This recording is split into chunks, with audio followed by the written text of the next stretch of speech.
속 시원하게 톡 쏘는 미디어 토크쇼 미디어톡입니다. 최진봉 성공회대 신문방송학과 교수, 문희정 국제시사평론가 두 분 나오셨습니다. 안녕하세요. 안녕하세요. 예, 미디어톡의 톡 쏘는 사이다는 제로는 아닙니다. 안 돼요. 제로여야 됩니다. 제로로 하셔야 되겠습니까? 네, 예. 저는 제로로. 포도주스로 주세요. 포도주스로 주세요. 알겠습니다. 역시 예. 예, 자 윤석열 대통령의 미국 방문으로 해서 이제 국빈 한미 정상회담이 있었습니다. 세계적으로도 큰 관심사라고 하는데 두 분 어떻게 보고 계세요? 세계적으로 어떤 보도들이 지금 많이 나오고 있는지 어떻게 보고 계시는지 말씀 좀 해주시죠. 예. 저는 사실 한미 정상회담 국빈 방문이라는 이유만으로 굉장히 언론에서 주목을 하고 있고 마치 전 세계가 들여다보고 있는 것처럼 우리 언론에 나오잖아요. 네. 근데 정말 솔직히 말씀드리면은 미국은 미국 내에 어쨌든 다른 나라 정상이 국빈 방문을 하는 것이기 때문에 미국 언론들은 관심이 있죠. 네, 그리고 네. 어떤 얘기들 네. 특히 중간에 또 바이든 대통령이 한국 대통령을 딱 초청해놓고 본인이 재선 도전을 발표를 했거든요. 맞아요. 예. 그런 것과 맞물려 가지고 관련 기사들을 쏟아내죠. 네. 그러나 다른 나라들은 별로 관심이 없고요.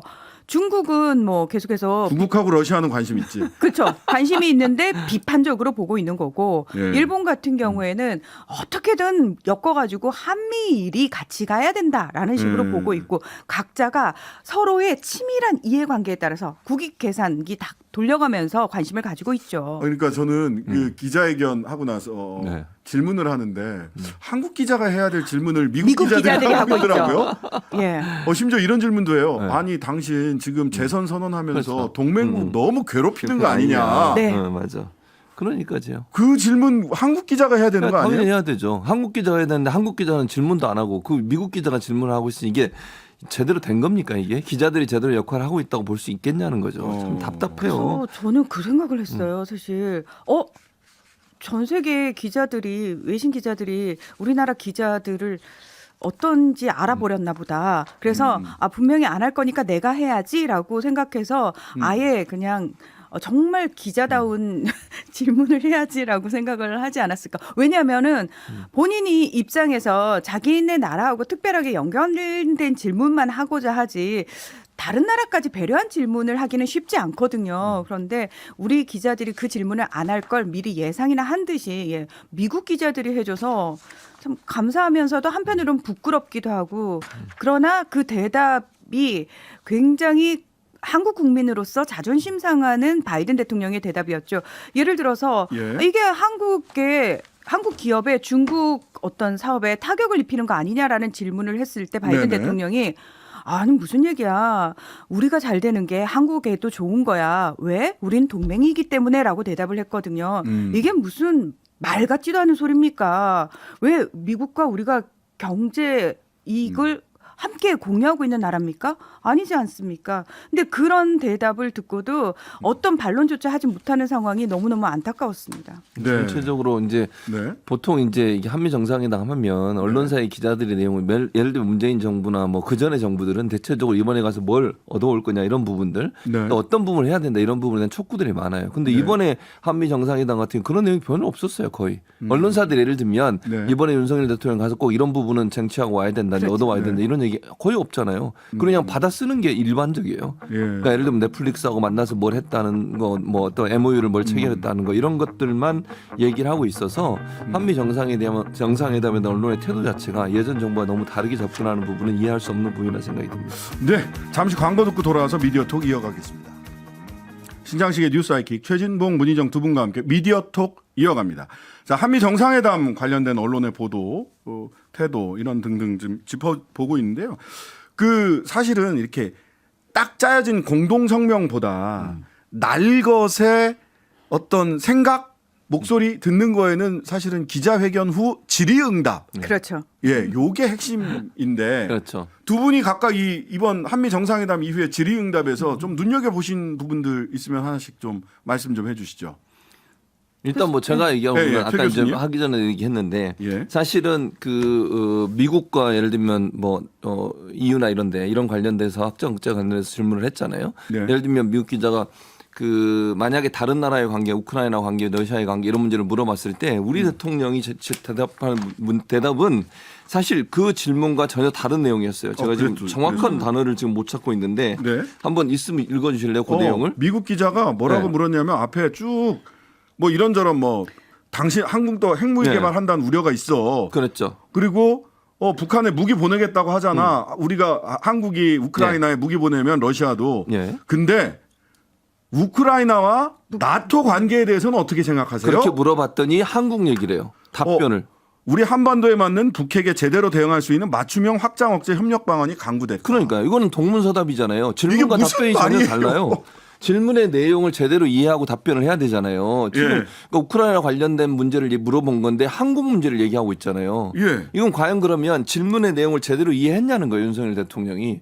의문이 생길 수밖에 없는 거 아니겠습니까? 아니 그래서 통역관이 잘못 통역했나 하는 생각도 저는 들고. 그리고 또 이런 생각도 들어요. 저는 답변을 준비하고 준비한 얘기만 하는 건가 이런 생각도 든다는 거죠. 그러니까 어떤 대통령이 예를 들어 어떤 현안에 대해서 전체적인 현안에서 잘 이해하고 있으면 이런 답변이 나올 이유가 없잖아요. 예. 근데 이게 제대로 이해가 안 됐기 때문에 이런 답변이 나올 수밖에 없어요. 즉 본인이 질문의 내용에 대한 답변을 준비하지 못했을 상황에서는 그냥 본인이 생각하는 얘기를 얘기해 버리는 거예요. 예. 아니면 준비한 답변을 얘기해 버리는 거죠.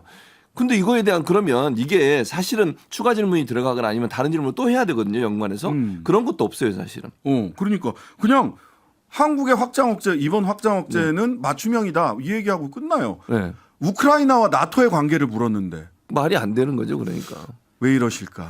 준비가 안 된 거예요. 예, 저는- 기자회견 관련해서 예. 우리 문희정 평론가님.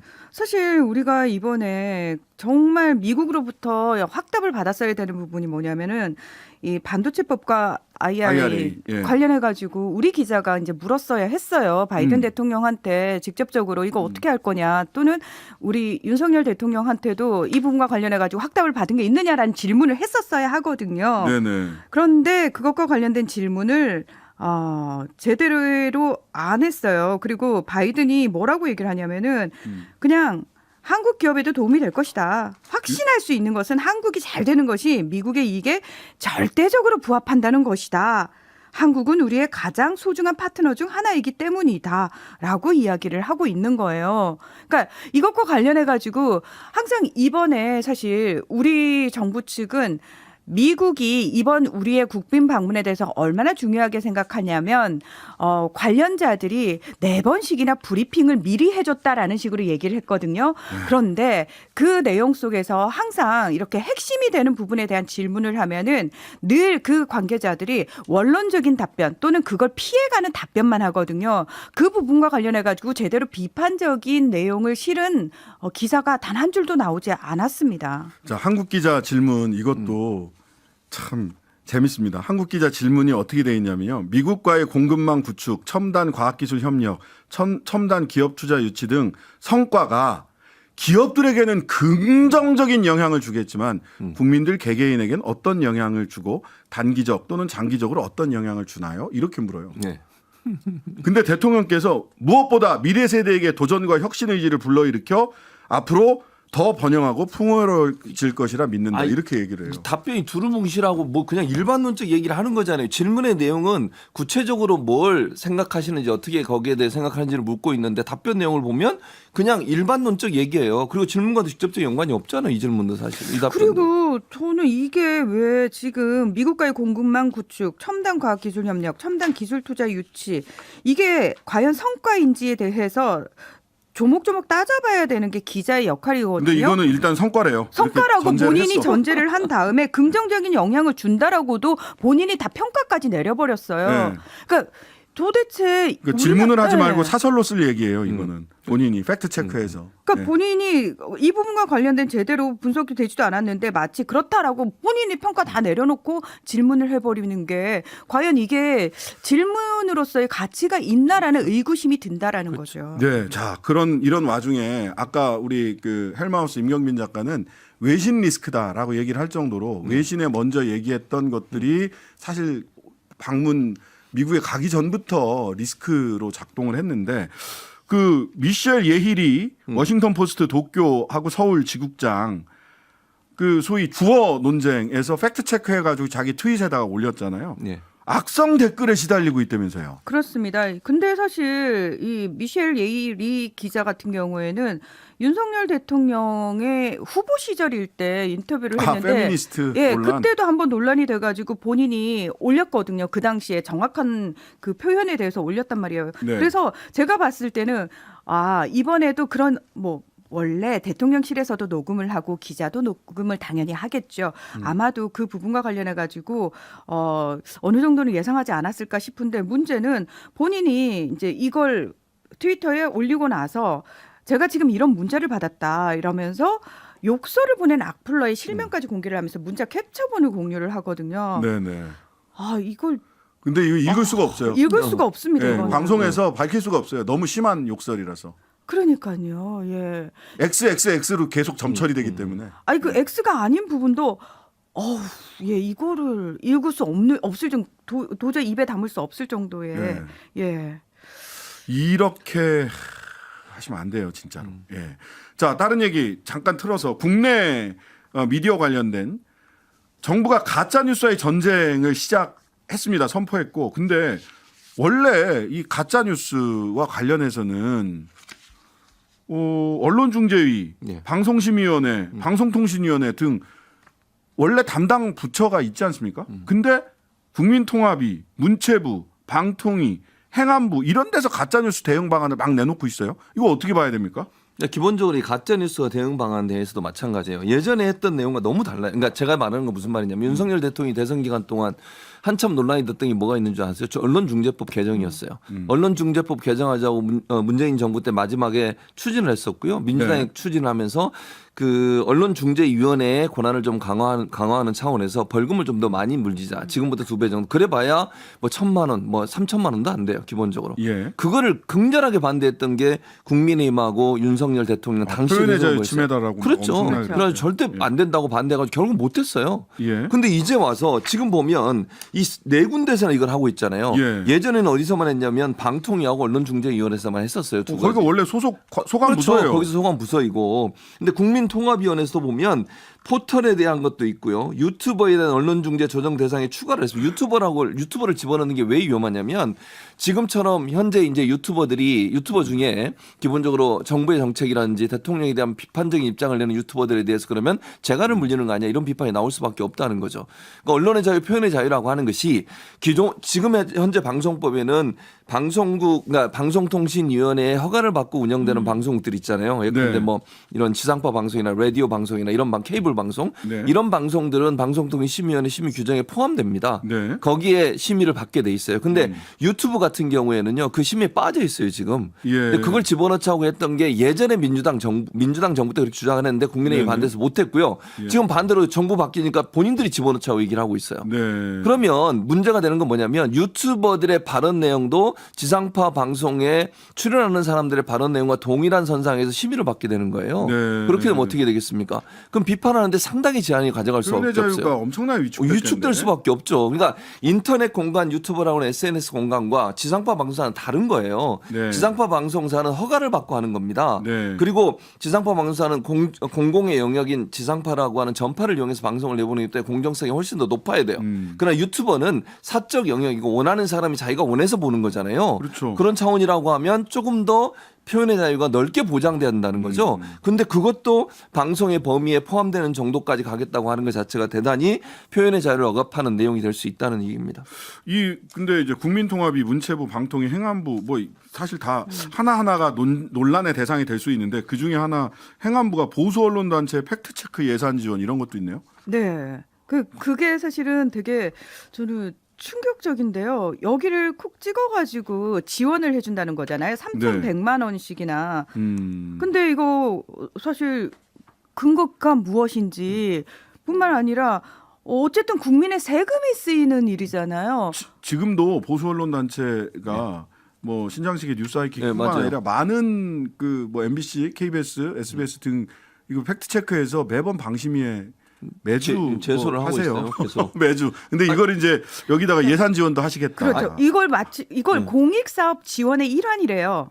공익사업 지원의 일환으로 하필이면 알겠습니다. 보수 언론 단체를. 근데 팩트 체크는 공정한 데서 해야 되는 거예요. 진보 보수를 떠나서. 네. 근데 보수 언론 단체도 이걸 팩트 체크 지원하면 어떻게 합니까? 아니 그리고 그럼 공정하게 사실 하겠어요? 문재인 정부 방통위가 민간 팩트체크 기구 팩트체크넷 운영비를 지원을 했을 때 국민의힘이 엄청나게 비판했거든요. 그 당시에. 국민 혈세 퍼부었다 네. 이러면서. 아니 예. 그리고 이건 뭡니까? 언론재단에 가짜뉴스 신고 상담센터를 구축하겠다 이런 얘기도 있어요. 근데 이것도 사실은요. 언론재단에 안 해도 돼요. 왜 굳이 언론재단에 이걸 만들 이유가 없다는 거예요. 언론은 이렇게 좀 이렇게 언론을 진흥하는 거 진흥- 아니에요? 그렇죠. 진흥책, 언론을 진행하는 인센티브 위주로 해야 되는 거 재단이에요. 아니에요? 당연하죠. 언론재단이라는 게 우리나라 언론사 발전이나 언론의 그 어떤 진흥 사업에 더 많이 집중을 해야 되는데 가짜뉴스 신고 상담센터를 여기에 설치하겠다고 하는 것은 번지수를 잘못 찾았어요. 제가 얘기했잖아요.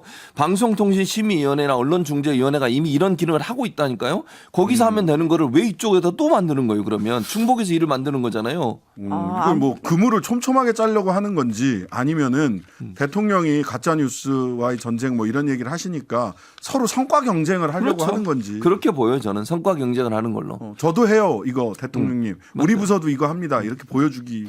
근데 저는 여기서 가장 근본적인 의문이 드는 게 그럼 예. 가짜 뉴스는 누가 규정하는 거예요? 뭐가 가짜 뉴스인 거예요? 그러니까요. 그러면 여기 단체에서 이거 가짜 뉴스입니다. 그러면 가짜 뉴스가 되는 건가요?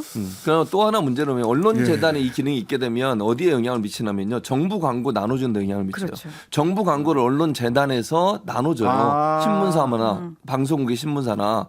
그러면 자기들이 평가를 할 거 아니에요. 가짜뉴스 많이 한 데는 돈 안 줘. 지원 안 해줘. 이렇게 나와버리면 어떻게 되겠어요. 이런 편파적이 되지 않겠어요. 왜 그러면. 언론재단에서 하는지 이유가 분명해집니다. 네. 그러니까 언론재단이 정부 광고 집행을 하는 기관이에요. 아. 그 기관에다가 이 팩트체크라는 기능을 집어넣고 가짜뉴스 예컨대 예. 신고가 많이 들어온 데는 다 그러면 지원 금액을 깎겠다 이렇게 나오면 어떻게 되겠습니까? 만약에 보수 단체나 이런 데서 뭐 보수라고 막 꼭 얘기할 수 없겠지만 어느 단체에서 일방적으로 어느 한 프로그램에서 집중적으로 이런 가짜 뉴스 제보하고 이래가지고 건수가 많아가지고 그 건수 때문에 정부 재정 지원하는 그런 광고를 다 줄이면 그 언론사는 피해를 보는 거잖아요 결국은. 그러네요. 돈줄을 줄 수 있구나. 언론재단에서 이 그렇죠. 가짜뉴스 팩트체크라면요. 네. 그래서 자, 예. 예. 뭐 시간이 많지 않아서 요 얘기 좀 하고 가야 될 것 같아요. 지금 본회의에 방송법, 소위 방송 3법이죠. KBS, EBS, MBC 여기 이사회가 아니라 이제 사장 선임, 예, 사장 맞죠. 추천위원회 어떻게 구성할 거냐. 이게 이제 핵심인 내용으로 알고 있는데 국회 부의는 됐습니다. 안건은 부의됐는데 예. 표결을 언제 할지는 조금 더 지켜봐야 되는 상황.